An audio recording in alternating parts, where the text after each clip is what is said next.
Bonjour mesdames et messieurs, bienvenue à un nouvel épisode du Live Podcast. Aujourd'hui, on a la chance d'avoir avec nous Jean-Sébastien Hamel. Il est un multi-entrepreneur, il a une flotte de véhicules de location de luxe dans laquelle on va discuter. Tu as eu plusieurs entreprises par le passé, tu en as vendu l'une d'entre elles également. Jean-Sébastien, merci de faire partie de notre podcast pour aujourd'hui. Merci beaucoup pour l'invitation. Pour remettre un peu les gens en contexte, là, souvent j'ai tendance à massacrer un peu les introductions. Ton parcours, là, brièvement, ça ressemble à quoi? Avant la compagnie qui est Novateur Location, spécialisée dans 10 Tesla puis 2 véhicules de luxe, surtout. Mais avant ça, ce que je faisais, c'était EDM, Electric Dance Music Montréal, qui était le plus gros web dans la musique électronique avec... Dans le fond, je faisais affaire avec Beach Club, New City Gas, Evenco, tous les gros festivals Canada, États-Unis, Mexique. On faisait de la promo avec eux, on avait des kiosques. C'est vraiment cool, mais j'ai vendu, on l'a créé en 2015, puis en 2020, je l'ai vendu. Puis j'ai changé de sphère totalement. Là, je suis allé dans le développement personnel pendant la pandémie, donc aider le monde, faire des cours en ligne, YouTube. C'est encore tout là le contenu, là. J'ai une centaine de vidéos. Puis là, après, en 2022, compagnie de location qui est Novateur. Location Inc. Puis je peux te dire d'où ça partit. Je voulais aller à un chalet pour mes 21 ans. Puis j'ai jamais essayé une Tesla. Fait que là, je suis allé sur Turo. Je sais pas si tu connais l'application. Ouais, je connais bien Turo. Je suis un de leurs clients. Bon, j'ai loué une Tesla, puis j'ai vraiment aimé ça. En revenant, j'ai vendu mon autre voiture quand je suis revenu de mon voyage, tellement j'avais aimé l'expérience puis la différence. Puis quand je suis revenu, j'ai dit au gars, combien de fois tu loues par mois? Puis là, il me dit 8. Là, je dis, pourquoi 8? Il dit, parce que ça paye mon paiement, puis ça paye mes assurances, puis après, je roule gratuitement. Moi, j'ai fait, si je le loue 30 fois par mois, ça peut être payant. Fait que là, j'ai commandé ma première Tesla qui était au mois d'août 2021. Je l'ai reçue en 2022. À ce moment-là, ça prenait 6 mois d'attente. Le 14 février. Fait que c'était la Saint-Valentin. Puis j'ai commencé avec une Tesla et c'est parti d'un gars que j'ai loué, puis lui, il faisait juste rentabiliser puis rouler avec gratuitement. Mais moi, j'ai fait, un peu, là. Il y a une opportunité. Ouais. Et c'est moi ça a commencé. Puis rapidement, de fil en aiguille, vous avez fait grossir votre PME, votre entreprise. Ouais. Maintenant, plus d'une douzaine de véhicules en location. C'est quand même pas négligeable en si peu de temps. J'imagine qu'il y a du staff ou il y a quand même une gestion associée à ça qui est quand même importante. On va en parler plus en détail. Ça m'intéresse vraiment, ça m'intrigue vraiment. Mais parlons un peu de DM. Là, ta première. Est-ce que c'était ta première entreprise? Oui, c'est ma première. J'avais 21 ans. OK. Fait que, ça a vraiment explosé. Puis c'est arrivé en même temps que les concours, page Facebook 2015, ça commençait. On était dans les premiers qui faisaient tirer des billets, puis like ma page, partage. On était au bon moment. Puis au début, on voulait juste comment rentrer dans les clubs, parce qu'on sortait beaucoup, sans que ça nous coûte rien. Puis on voulait aussi interviewer des artistes, qu'on a fait finalement. Puis c'est parti d'une petite idée juste avec mon ami Hugo, qui est l'autre fondateur. Mais c'est parti vraiment de comment qu'on fait pour rentrer gratuitement, faire un peu d'argent. C'est juste ça. Fait qu'on a fait une page, puis à un moment donné, on est devenu tellement gros sur la page Facebook qu'on avait plus de reach. Je sais pas si tu connais Ilsonic, exemple. Oui, absolument, oui. On a fait un concours quand eux, ils ont sorti leur line-up en 2015, puis nous, on a fait un concours en même temps, puis on a eu plus de partage qu'eux. Wow, okay, c'est gros. Là. Ouais, on les a approchés, on a dit, hey, check notre reach. Fait que là, on a collaboré. Notre premier gros collaborateur, c'était Evenco. Puis à la base, le modèle d'affaires, c'était via des partenariats, des concours comme ça. Et tu l'as mentionné brièvement, mais ultimement, le modèle d'affaires associé à DM, c'était quoi? L'argent, on faisait plusieurs façons. Physiquement, on avait des kiosques. Fait on avait une entente, vu qu'on faisait de la promo, on avait un kiosque sur place. On vendait des lunettes de soleil, des fanny packs, tous des accessoires de musique. Dans les festivals directement. Ouais, exact. Okay. Puis il y avait beaucoup de... C'est fou, là. Le monde dépense tellement. Ouais, dans les festivals, il n'y a comme pas de limite de budget. Là. Non, puis le monde, on dit fun. Puis on vendait des lunettes kaléidoscope, des lunettes de soleil, des hoodies le soir, parce que le monde, des fois, arrivait en chest. Puis le soir, il fait un peu plus froid. Fait qu'on vendait beaucoup de hoodies. Après ça, on avait en ligne, on faisait un concours. Fait qu'on vendait à travers des liens, puis on avait une commission. Ça, c'était quand même facile. Puis on faisait beaucoup d'argent avec des commissions en ligne, affiliates, 2015-2016. Comme un petit peu avant que ça soit populaire ici. Aux États-Unis, ça l'était déjà un peu. Mais nous, on a commencé. On avait une équipe de promoteurs. Fait qu'on faisait aussi une cote physique en ligne. Puis on faisait des bookings de table. Puis on réservait des places, puis on avait une cote. Fait que on avait plusieurs façons de monétiser. Plus on chargeait pour faire des concours sur notre page. Oh, OK. Ouais. Puis, tu sais, en termes de taille, c'est devenu gros comment EDM, tu sais, jusqu'à à sa vente, ultimement? Au niveau site web, plateforme Facebook, Snapchat, on avait 100 000 utilisateurs total, Wow. qui est quand même beaucoup pour une petite compagnie à Montréal. Puis c'est vraiment niché, là, la musique électronique. Mais tout le monde connaît ça un peu. T'as quel âge, toi? J'ai 25 ans. 25 ans, ouais. C'est ça, on a la même génération. Tout le monde, je te l'ai dit tantôt, t'as dit, ouais, j'ai déjà entendu ça. Fait que c'est vraiment, c'est un peu partout, surtout notre génération. Et le Sonic, c'est Osheaga, toutes ces choses-là. Beach Club avant New City Gas, je sais pas si t'as déjà été. Oui, absolument, ouais, c'est une belle place pour... Oui, on était tout le temps là. Pour mes 18 à 25 ans, j'ai sorti toutes les fins de semaine. Je me suis vraiment tanné. Tout le temps. Ouais. Je comprends. Puis, ultimement, à la fin, félicitations, tu as vendu l'entreprise. Comment ça s'est passé, la vente de ton entreprise? Est-ce que ça... On l'a vendu vraiment à perte parce que on l'a vendu en mars 2020. Direct, quand tous les festivals ont stoppé. Oui, exact. Ouais. Fait qu'on l'a vendu moins cher, mais la personne qui l'a pris, il avait notre âge quand on a commencé, 21, Charles. Puis il continue. C'est sûr, c'est pas pareil parce que c'est comme moi qui était derrière le visage, les contacts, mais il a quand même fait quelque chose, il a continué. Aujourd'hui, je sais même plus. Je suis vraiment déconnecté. Là. Ouais, comme des fois, le monde me disait « Hey, t'as encore des billets sur Instagram? » Je fais plus ça. Non, mais je peux te louer une voiture. Ouais. Mais c'est drôle, mais c'est quoi? Igloo Fest, ils me connaissaient, puis ils m'ont loué mon Yukon justement l'an passé pour aller chercher leur artiste. OK. C'est cool. Fait parlons-en, tu sais, je pense que tu as vendu, puis là maintenant tu es rendu à un autre chapitre dans ta vie, tu sais. Et clairement, de la façon que tu m'en parles, j'ai l'impression que c'est une bonne opportunité, puis j'imagine que tu vois une certaine forme de croissance là, à travers cette nouvelle entreprise-là. Comment ça se passe dans ton day-to-day en ce moment? Y a-tu des défis, parce que là, tu es rendu à 12, pourquoi tu n'as pas 120 véhicules? Ça s'en vient. Ouais, ça fait juste 1 an et demi. On a commencé avec un an, j'en avais juste 2. OK, fait que ça monte vite quand même. Ouais. Ça allait vite depuis l'an passé. J'en avais juste 2. Puis, avant ça, tu sais, la première Tesla que j'ai eue en février 2022, la deuxième qu'on a achetée, puis je dis au début, c'est moi puis mon père.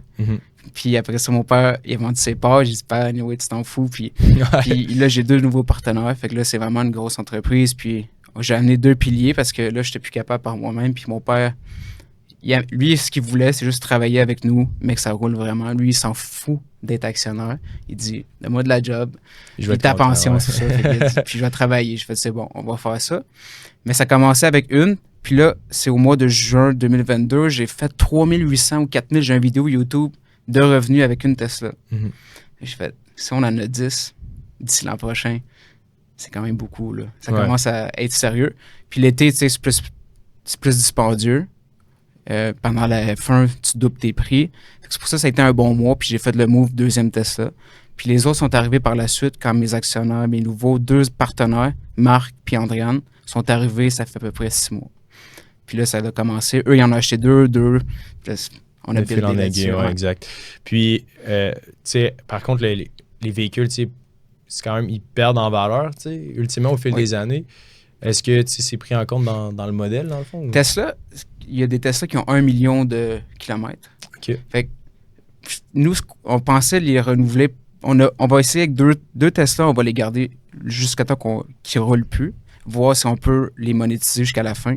Puis 2 autres, à chaque année, on va les renouveler. Puis on va tester pour les 2-3 premières années, c'est quoi le mieux. Parce que oui, ça prend la valeur, mais une Tesla, il n'y a pas de moteur. Parce qu'on a 10 Tesla, surtout.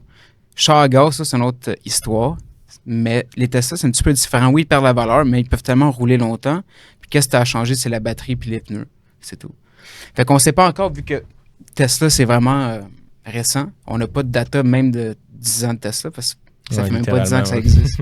Fait que c'est comme nous qui testons en premier, ça vaut la peine de à quel point tu peux les utiliser, maximiser, si je peux dire, sur leur vie.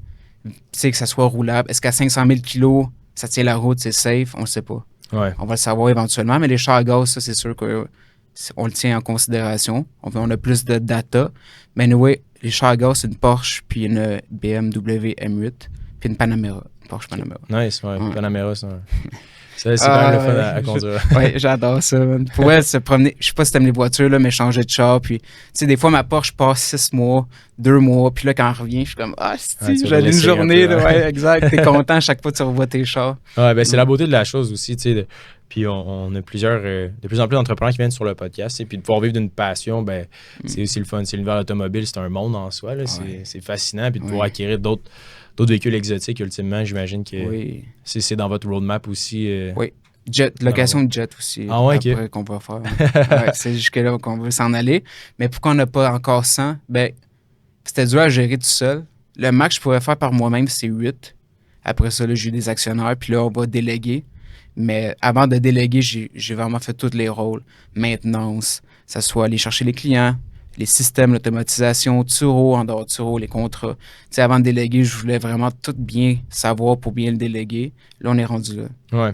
Puis en termes de financement, est-ce que parce que vous êtes une start-up aussi, est-ce qu'il y a la banque ou les partenaires, comme par exemple la BDC, sont-ils ouverts quand même? Oui, BDC, c'est toi, t'en parles, mais ouais. C'est eux qui sont le plus lousses, puis ils vont nous faire un prêt de 500 000, ouais. OK. Ça, c'est récent. BMO aussi, ils sont supposés, mais eux, ils serrent la vis un peu là, avec qu'est-ce qui se passe, puis les taux d'intérêt, puis tout.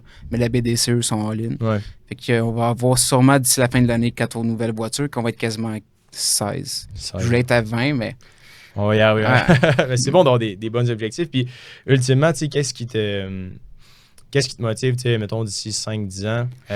Souvent, les gens, tu sais, te parlent un peu de développement personnel, mais tu sais, souvent, il y a quand même des limitations mentales associées, tu sais, à développer une entreprise ou d'investir. Il y a quand même beaucoup de barrages mentaux, tu sais. Pourquoi, mettons, tu es autant proactif ou plus que la moyenne en général? Tu sais, qu'est-ce qui fait en sorte que tu y vas, tu sais, quand tu embarques dans quelque chose? Quand je fais quelque chose, je le fais pas à moitié. Ouais. Puis ça part de loin. Toutes les compagnies, j'ai mené à bout avant de les vendre. J'en ai eu un autre aussi entre IDEA Montréal puis elle. Mais j'ai mené au plus que je peux. Mais j'aime bâtir. J'aime ça recréer puis recommencer. On dirait, c'est pas si dur un coup que t'as décollé. On dirait, le début, là, le plus difficile, où il y a plus de friction, que tu te casses la tête, c'est impossible, tout le monde te dit non. C'est là que j'aime. C'est ça que j'aime. Fait que avec Novateur, je veux me rendre à 100 voitures, mais ça va. Qu'est-ce qui me motive, c'est aussi après, ça va être aérien. Puis ça va être moi le pilote. Au début, parce que je vais faire mon cours. Puis ça a toujours été un rêve à moi d'être pilote d'avion. J'allais dire agent de bord, mais non. Pilote d'avion. Puis le cours, il est 8 mois. Puis 2024, c'est l'objectif. Puis après ça, on va aller chercher un avion. Puis c'est moi qui vais aller porter les premiers clients. C'est ça que je veux éventuellement, puis c'est ça qui s'en vient. C'est ça qui me motive. Hein. C'est fou quand même, c'est quand même un modèle assez unique en son genre, là, qu'être le propriétaire sur le pilote. Ouais, mais tu sais, au début, peut-être on ne l'aura pas à nous-mêmes le jet, mais moi, le fait que je suis pilote, ça va être plus facile de trouver, soit avec l'aéroport ou privé, puis tu peux le louer, et là, tu vas porter le monde, tu fais un prix.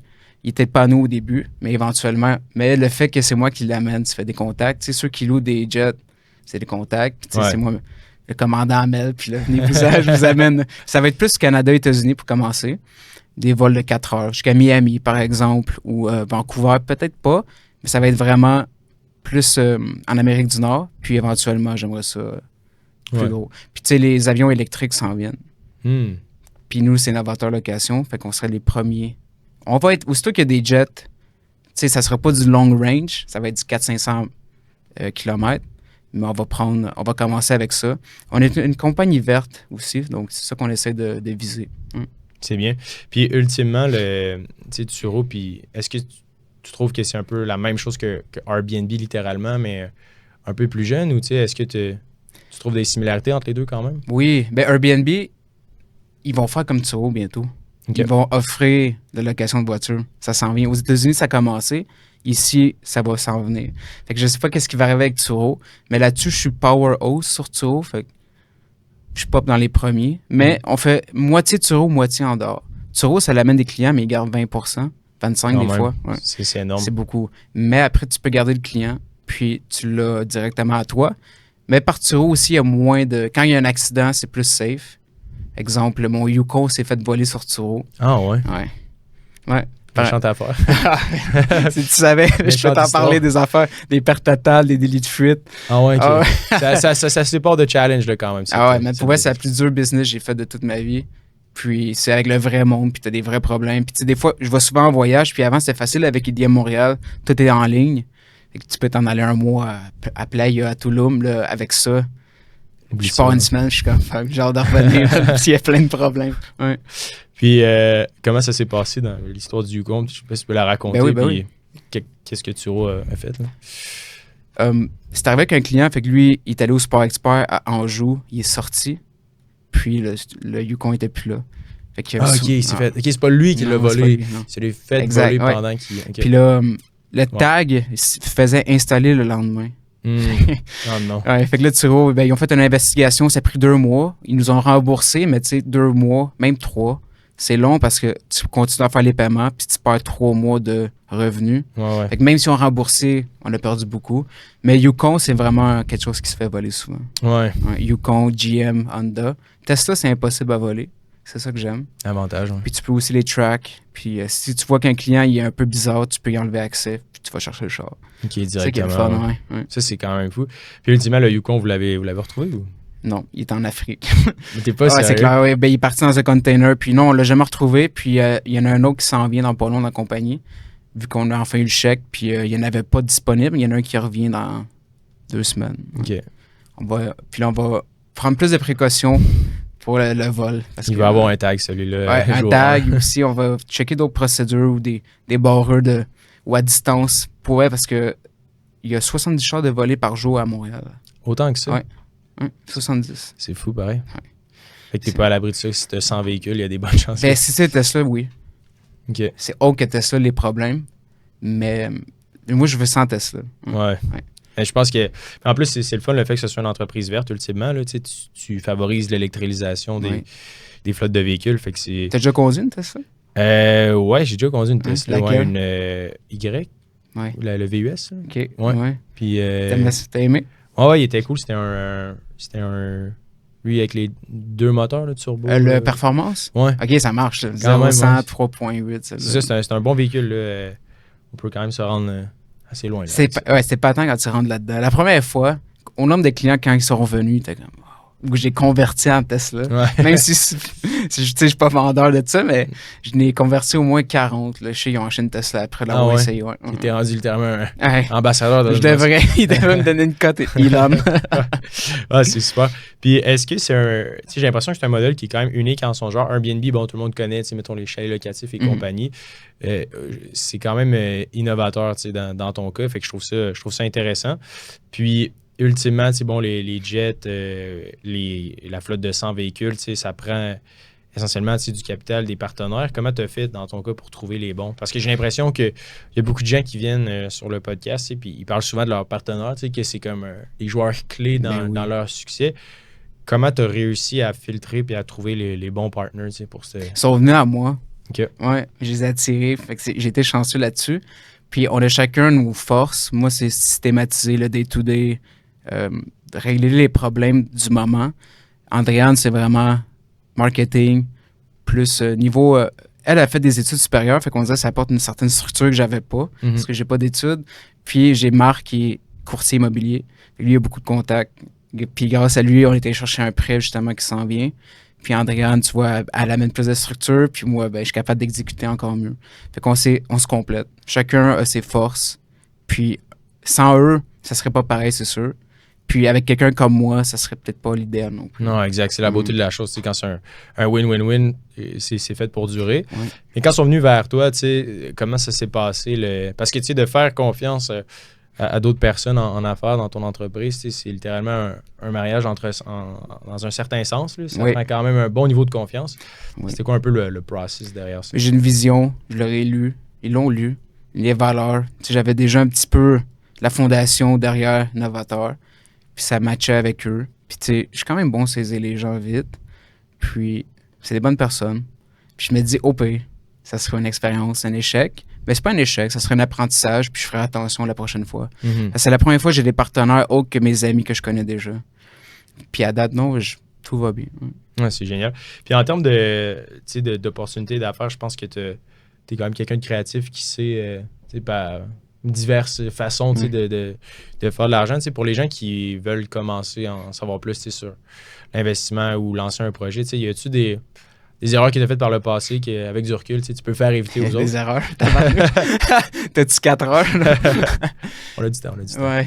Éviter des erreurs, tu parles d'investissement ou même dans la location, parce qu'il y a beaucoup de monde qui se lance sur Turo puis qui essaie de rentabiliser leur voiture ou de juste la mettre 4-5 jours, exemple, quelqu'un travaille de la maison, tu n'utilises pas ta voiture, tu peux la mettre sur Turo quand tu n'en as pas de besoin, puis ça peut la payer. Mais oui, il y a beaucoup de gens qui font beaucoup d'erreurs. Mais Et j'en ai fait parlons-en beaucoup de aussi, ça, hein. tu sais, je pense que ça peut être intéressant pour les gens, mettons, qui veulent louer leur véhicule. Là, ils travaillent, ils ont un job, Ouais. ils ont envie de le louer. Tu sais, c'est quoi les erreurs à éviter? Sur Turo, ben, en général, si tu te promènes, tu checkes les annonces, les photos sont mal cadrées. Ouais, sont Elles terribles. sont terribles. Euh, Je suis un des seuls qui a les solides photos, là, puis ça n'a pas de sens. À Miami, ils sont très belles. Ici, à Montréal, le monde rush la photo parce que c'est pas les mêmes pixels, puis ça zoome, puis tu vois juste le bumper, puis sa photo de profil. ouais, Puis il y a quand même 20 réservations. Je suis comme, tabarnouche, c'est pas si dur. Fait que vraiment, prendre des belles photos, tu sais, t'as un beau setup, mais c'est mettre de la qualité, être professionnel aussi, puis les erreurs que moi j'ai faites sur Turo, c'est des fois, j'ai pas pris assez de photos avant un voyage, puis il y a eu un accident ou un pépin, puis vu que j'avais pas pris ça en photo, ça n'avait pas été couvert. OK, après les locations, dans le fond, il Ouais. faut toujours que tu prennes des photos. Avant, après, ouais, c'est un processus. Puis des fois, je le négligeais au début, mais là, je le fais plus. OK. Ouais. Parce que dans le fond, Turo, admettons qu'il y a un accident, parce que les gens, tu sais, il y a beaucoup des fois de personnes dans notre communauté qui posent des questions par rapport à ça. Tu sais, il y en a quelques-uns qui, justement, ils ont un emploi puis ils louent leur véhicule parce que 9% du temps, Ils l'ont pas. 9% du temps, excuse, ils l'utilisent puis le reste, tu es à la maison, mettons, tu es travail. Puis c'est ça, il y a des questions concernant justement l'assurance ou la garantie comme reliée à ça. Si jamais il y a un accident, dans le fond, c'est Turo qui Ouais, ben, paye check, ça. le monde sur Turo paye une assurance qui est economical. Alors, s'il y a un accident, en bas de 2000, je pense que tu t'arranges avec la personne. Mais on dirait que c'est soit une affaire de 50 000 ou en bas de 10 000 en général. C'est rare, un accident, ça va coûter 19. Mais tu peux faire la réclamation de, exemple, tu me loues mon char sur Turo. J'ai un exemple, il y a une fille avec la Tesla, elle a pogné une roche, puis ça a pété la fenêtre. Tu sais, c'est toute une fenêtre. C'est immense. Là. Ouais. Fait que, Ça doit comme coûter, 4000. Ouais. ouais. Fait que là, elle avait une franchise sur Turo de 2000 elle a payé, puis après ça, Economical a payé la différence. OK. Ouais. Mais sur Turo, tu peux avoir une franchise de 0, fait que tu payes un petit peu plus par jour pour ton assurance, ou de 2000. Fait que ça dépend, faut que tu gages. Mais je pense que c'est 25$ par jour pour 2000 de franchise, puis 35 pour 0. OK. Ouais. Fait qu'ultimement, les gens qui veulent faire louer leur voiture, ils ont quand même une protection. Là. Oui, il y en a une, même si leur assurance accepte pas de la location, s'il y a un incident, c'est pas les assurances de la personne qui embarque. OK. C'est sûr de ça. OK. C'est pour ça que des fois, le monde n'était pas sûr. Mes assurances veulent pas. Je suis comme, c'est pas grave. Ouais. Si c'est un accident, c'est pas les tiennes qui embarquent, c'est celles de Turo. Puis de là, le challenge, justement, ils prennent 25% de commission sur le 25, revenu. Fait que- exact. C'est beaucoup. Ouais. Airbnb, je pense que c'est même moins. Ouais, ils prennent moins de 10%, je pense. C'est fou pareil. Mais j'imagine à quel point la business doit être tough. Là. Tu sais, Turo, ça doit être tellement challengeant. Là. D'avoir, tu sais, les fondateurs de Turo, là, tu sais, imagine non, là, c'est un casse-tête, les man. assurances Ah, là, ouais. et tout. Puis là, Ouais. t'as Uber aussi, je pense, dans pas long, qui vont faire la location de voitures. Oui, ils le font déjà. Ouais. Ils le font déjà. Ils doivent se faire bon, ils doivent capoter. Ouais, Turo, ben, c'est bon. Ça dépend dans quel secteur. Les États-Unis, ça marche plus. Il y a plus de chars. Puis ici, avant, tu pouvais mettre des Lambo, tu pouvais mettre des gros chars. Puis là, tu peux plus en haut de 105 000. Ah ouais, ok. Fait que moi, c'est pour ça que j'ai pris une Porsche Panamera 2017 parce qu'elle valait ça. Fait que Ok. 2018, je pouvais même pas la mettre sur Turo. Ah ouais, ça l'a changé ici. Ouais. C'est 105 000 et moins. Et moins, ouais. OK. Puis pourquoi ils ont fait ça? Sûrement, il y avait trop de problèmes avec les chars exotiques, puis les pétages, puis les. Tu sais, une Lambo, là, ça coûte cher. Ouais, aussi ça brise. Il n'y a plus rien de ça. Ouais. En bas de 105 000 maintenant. Hein. OK. Ici, pas aux États-Unis. Ici. Ah, aux États-unis, c'est un autre game, là, j'imagine. Il y en a qui doivent avoir des méchantes grosses flottes. Oh, aux ouais, là-bas, États-Unis. man, c'est fou. À Miami, là, j'étais allé, puis. Ouais. Ils font que ça, là. Il y a que Ouais. des chars exotiques à louer, j'imagine, sur Turo. À Ouais, Miami. ici, il n'y en a pas. Le Ouais. plus exotique, je pense, c'est la M850 que j'ai là-dessus. OK. T'es Ouais. pas mal t'es Ouais. au top des. Ah, pour ça. Ouais. Fait que tu capes le maximum. Ouais, je capte le maximum, puis ils m'ont autorisé à la mettre, ça fait quelques mois, vu que l'année est presque finie, fait qu'on dirait les prix, ils s'ajustent. Elle a sûrement baissé de valeur, fait que j'ai pu la mettre. Ouais. OK, je comprends. Puis, ultimement, tu sais, bon, là, tu as parlé des erreurs sur Turo à éviter, bon, le fait des photos et tout. Sinon, plus, toi, en tant qu'entrepreneur, tu sais, les erreurs que tu as faites, avec du recul, tu sais, tu pourrais faire éviter aux personnes de faire. Des leçons apprises. Oui, ben, un entrepreneur, ben, ton audience est souvent plus jeune, Mhm. 18, 24, plus, ou, 10, ou Je plus, dirais 24, 35. 24, 35. Mais j'avais peur de me lancer plus jeune quand j'étais chez mes parents, donc 19-20. Puis là, à y repenser, j'avais rien à perdre. C'est quoi le pire qui peut arriver? Tu retournes chez tes parents? Ouais. T'es déjà là, tu sais. Fait que, tu sais, c'est des fois de pas attendre trop longtemps, d'avoir plein de responsabilités, une maison, un char, ainsi, pour se lancer. Ça veut pas dire que tu peux pas le faire, mais c'est mieux de... L'erreur que j'ai faite, c'est d'attendre trop longtemps pour me donner à 100%. Fait que j'avais peur. Puis j'étais chez mes parents. Ça, je trouvais ça un peu... À y repenser, c'est quoi t'avais peur? Ouais. Perdre ton char, tu sais. Exact. Puis qu'est-ce qui t'a poussé à... Justement, tu t'as changé clairement. Avant, t'hésitais. Maintenant, Mais t'es 18 à 25 ans, j'ai sorti tous les fins de semaine. Je buvais tous les jours. Tu sais, ça fait 4 ans, là, j'ai pas bu. J'ai shifté totalement en vendant IDM Montréal. Parce que c'est un milieu assez d'excès. Ouais. Littéralement. Mais surtout, c'est normal là-bas. Tu sais, j'avais des entrevues avec les DJ, t'es backstage, des Dom Pérignon, des ci, l'alcool à volonté, vu que t'es un média. Puis c'était vraiment normal. Puis la pandémie m'a fait changer 100% de direction. J'ai arrêté de boire. Et moi, je te dirais, une erreur que j'ai faite, c'est de boire trop longtemps.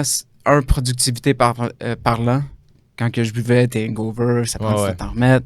Le temps que tu perds, tu deviens un peu plus légumes. Déjà, je prends des décisions stupides à jeun. Quand j'étais un peu chaud, il était un petit peu plus idiote. Fait que des fois, si tu coupes 1 an l'alcool, peut-être pas à vie, une erreur que j'ai faite, j'aurais peut-être dû slacker là-dessus, être plus productif. Je serais ailleurs aujourd'hui. Puis ça, c'est pas que c'est mauvais, mais si t'es un entrepreneur, ça te ralentit. 100%. Que ce soit ton corps, les lendemains, le temps que tu perds, l'argent que tu dépenses. Puis surtout, si tu sors, tu veux show off. Coûte cher un Dom Pérignon. Pourquoi? Ouais. Pour le peu de temps que tu as du fun puis tu as épaté du monde. Si t'aimes ça, fais-les. Mais une erreur, je faisais, j'étais un petit peu plus, moins sérieux, moins professionnel. Ça, c'est sûr. C'est une erreur que, de jeune con, là, que j'étais. Ouais. Si j'avais à me revoir à 22, je m'aurais donné une petite. Hey, ressaisis-toi. Parce qu'ultimement, tu sais, DM, c'était quand même une grosse business, tu sais, j'imagine. Puis, c'est sûr que le professionnalisme à un jeune âge aussi, ça peut quand même intéresser des investisseurs ou des personnes qui ont de l'expérience. Tu sais, quand tu vois un jeune qui a de la drive, c'est comme le gars de DM probablement à qui t'as vendu. Il y avait mon âge, puis il y en avait. Ouais. Exact. Mais tu vois, IDM Montréal m'a fait maturer parce que, tu sais, ceux qui organisent Ilsonic, ils n'ont pas 22, ils ont 40, 50. C'est des messieurs, madame, les artistes. Fait que j'étais le seul jeune derrière la scène. Fait que j'ai pas eu le choix. Tu sais, t'as 22, mais t'es avec une madame, Evelyne, celle qui s'occupe du booking de Oshiaga puis de tout Evenco. Tu peux pas faire le petit con. Tu sois sérieux. Fait que ça m'a vraiment aidé à maturer, ça, c'est sûr. C'est super. Puis, ça m'amène un peu à réfléchir à, bon, quand tu vas avoir 100 véhicules en location, 2-3 jets, 2 bateaux. Bateau. Quand même, un bateau électrique. Oui, ça s'en vient. Ben, Cybertruck, on l'a précommandé dans les premiers. Ça s'en vient, il sort fin novembre. Il va arriver... en fait, le premier qui va l'avoir, le Cybertruck à louer ici. Ouais, ça, c'est sûr. C'est cool. Je vais l'essayer. Puis, tu sais, comment à 100 véhicules, admettons, les opérations, ça ressemble à quoi? Tu sais, ça va-tu te prendre 20 employés? Là? Non. Ça dépend. Maintenant, c'est plus ça que des fois, c'est dur à gager. Parce que pas la maintenance d'une Tesla, mais il y a un accrochage, le bumper, un petit scratch à l'intérieur. C'est plus ça qui est dur à gager, mais ça prend clairement 2 gars temps plein, un mécanicien temps plein. Ah ouais, OK. Ouais. Un mécanicien temps plein? À 100 chars, oui. OK. Ouais. Puis nous, on va faire aussi notre propre lave-auto. On va avoir notre emplacement, un lave-auto, puis un garage. Comme ça, le monde vienne, on lave l'auto, il y a quelqu'un qui s'en occupe. Garage aussi est là, plus on a notre espace de bureau, puis les clients peuvent attendre, puis ça va être une belle place, puis une piste de course. Ouais. Pour les chars un peu plus exotiques. Oui, faire des pilotes d'une journée. OK. Ouais, il y a à Montréal, il y en a. Oui, c'est pas iCar? Oui, je sais pas. Mais je pense que c'est un concept quand même vraiment intéressant. Puis le challenge, ultimement, c'est ça, c'est les bris qui sont pas contrôlés. Là, Mais est-ce que tu dois faire l'entretien entre chaque location, ultimement? Non, c'est juste ça dépend. Si le client il est sale, tu y charges un frais. Je te donne l'auto full, exemple, puis propre, ramène-la comme ça. Sinon, il y a un frais. Ouais. Fait que des fois, oui, c'est juste un petit coup d'assez 15 minutes, à peu près. Quand que l'auto revient, elle est sale, 15 minutes. S'il n'y a pas de réparation physique, je te parle juste de le nettoyer. T'engages un jeune, temps plein, Les chars viennent, c'est 15-20 minutes. Tu sais, je l'ai fait souvent. Ouais. Je sais pas mal tout. T'as dit absolument tout Aller faire au livrer début, les chars, aller les nettoyer, réparer, j'ai essayé aussi. Mais c'était pas mon point fort, ça. Puis les livrer, ultimement, il faut que vous soyez deux là-dedans, j'imagine, Ouais, quand deux. vous livrez une voiture. C'était cool au début, le monde, il venait m'aider gratuitement. Je faisais un story, qui veut venir? Je voulais payer, mais le monde était vraiment gentil sur IG. Il disait, check, je peux chauffer la Tesla pour y aller. Je revenais gratuitement. J'étais comme, fuck, c'est cool, ouais. Puis, OK, fait que de fil en aiguille avec un garage, une piste de course et tout. Prochaine étape, ça va être ça. C'est vraiment trouver l'emplacement. Mon partenaire qui est courtier, il est là-dessus. C'est son point fort. Puis là, après, ça va être de faire, si le garage n'est pas construit, faire le garage. Mais le best, ça serait déjà une place que c'était soit un ancien garage, un ancien bureau, puis tu le remodifies, plus un lave-auto automatique. Un peu comme Couche-Tard. Je sais pas si tu as déjà vu là. Ouais, absolument, ouais. Les gros. Ouais, c'est ça qu'on s'aligne. OK. Mais écoute, je te souhaite force à toi pour ta conquête de la location automobile. Merci beaucoup. Je pense que c'est déjà très bien parti, puis clairement, dans les prochaines années, ça va être le fun de te suivre pour voir l'évolution de tout ça. En terminant, pour les gens qui veulent en savoir plus sur toi, est-ce qu'il y a un site ou une page? Novateurlocation.ca, qui est notre site pour faire les réservations. Novateur Location, Novateur, Novateur, sur Instagram. Puis sebas.hamel sur Instagram. YouTube, la formule parfaite. Ouais. C'est génial, on va mettre les liens dans l'épisode. Merci. Pour tous vos besoins en matière d'avions, de bateaux et de véhicules. Pour ceux qui nous écoutent à la maison, je vous remercie et on se dit à la semaine prochaine.